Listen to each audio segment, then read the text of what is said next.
Big boss मराठीच्या घरामध्ये असणारी जी बाल्कनी आहे ती आता रिकामी होणार आहे. कारण की बाल्कनीमध्ये बसून गप्पा मारणारे जे काही सदस्य आहेत ते घराबाहेर जाणार आहेत आणि त्याची सुरुवात सुद्धा झालेली आहे. बिग बॉस मराठीच्या घरामध्ये 6 आठवडे होऊन गेलेत आणि या 6 आठवड्यामध्ये 6 सदस्य घराबाहेर सुद्धा गेलेले आहेत आणि 7वा क्रमांक सचिन कुमावत यांचा लागलेला आहे आणि ते रविवारी आज भाऊच्या धक्क्यावरून घरी सुद्धा जाणार आहेत. त्यांचं इविक्शन झालेलं आहे, ते घराबाहेर गेलेले आहेत. पण मात्र ज्या पद्धतीनं बिग बॉस मराठीच्या घरामध्ये एक बाल्कनी दिलेली आहे, त्या बाल्कनीमध्ये गप्पा मारणारे जे काही सदस्य होते ते आता एकामागे एक एकामागे एक एकामागे एक घराच्या बाहेर जात आहेत. मग हे नेमकं घराच्या बाहेर का जात आहेत त्याचा जर आपण विचार केला तर एक गोष्ट आपल्या लक्षात येते की बाल्कनीमध्ये बसणारे जे कलाकार होते, सदस्य होते, हे का गेम खेळत नव्हते का? का त्यांना त्या ठिकाणी गेम समजत नव्हता का? मग बाल्कनीमध्ये बसणारे सदस्य नेमके कोण होते? या गोष्टीचा आपण विचार केला तर सगळ्यात पहिलं नाव येतं ते म्हणजे करण सोनवण्याचं आणि प्राजक्ताचं.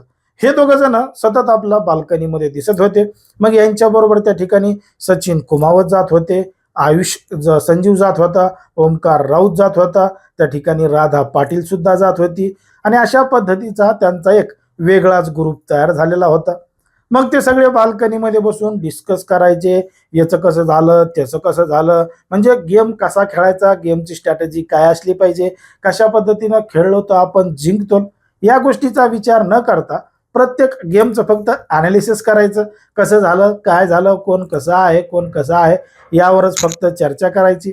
फक्त टास्क असला की बाल्कनीच्या खाली यायचं, टास्क तो बी कसा तरी खेळायचा आणि पुन्हा बाल्कनीमध्ये जाऊन बसायचं. पुन्हा म्हणायचं आम्ही दिसलोच नाही, आम्ही तर कॉमेडी केली होती, आम्ही तर सगळं काही केलं होतं, मग आम्ही कसं काय दिसलो नाही, असं त्या ठिकाणी म्हणायचं.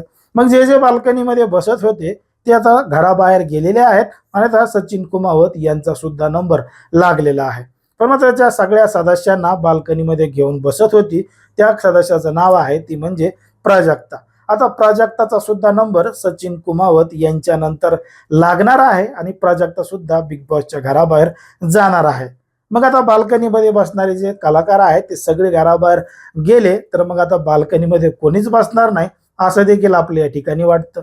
पण मात्र याच सीझनमध्ये नाही तर याच्या मागच्या अनेक सीझनमध्ये जे सदस्य बाल्कनीमध्ये जाऊन गप्पा मारतात, बाल्कनीमध्ये जाऊन बसतात, ते सदस्य कधीच बिग बॉसचे विजेता होत नाहीत किंवा जास्त वेळ घरामध्ये टिकत नाहीत, असं एकंदरीत आपला अनेक बिग बॉसचे सीझन पाहिल्यानंतर लक्षात येतं. पण मात्र ज्या पद्धतीनं बिग बॉसच्या घरामध्ये सगळ्यांना दिसण्यासाठी, बोलण्यासाठी, एकमेकांसोबत चर्चा करण्यासाठी, त्यांच्यासमोर आपले मत स्पष्टपणानं मांडण्यासाठी एवढा मोठा खाली हॉल दिलेला आहे, किचन दिलेला आहे, ग्राउंड दिलेला आहे, त्या ठिकाणी न जाता बाल्कनीमध्ये जाऊन यांना काय बसावं वाटत असेल आणि त्या ठिकाणी नेमक्या काय गप्पा माराव्या वाटत असतील, हे अगदी तुम्ही स्पष्टपणे कमेंटमध्ये सांगा.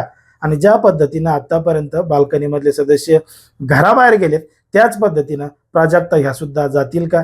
तुम्हाला जे काय वाटत असेल ते अगदी स्पष्टपणे कमेंटमध्ये सांगा. आणि अशाच पद्धतीचे नवनवीन व्हिडिओ पाहण्यासाठी आपल्या चॅनलला लगेच सबस्क्राईब करायला सुद्धा विसरू नका.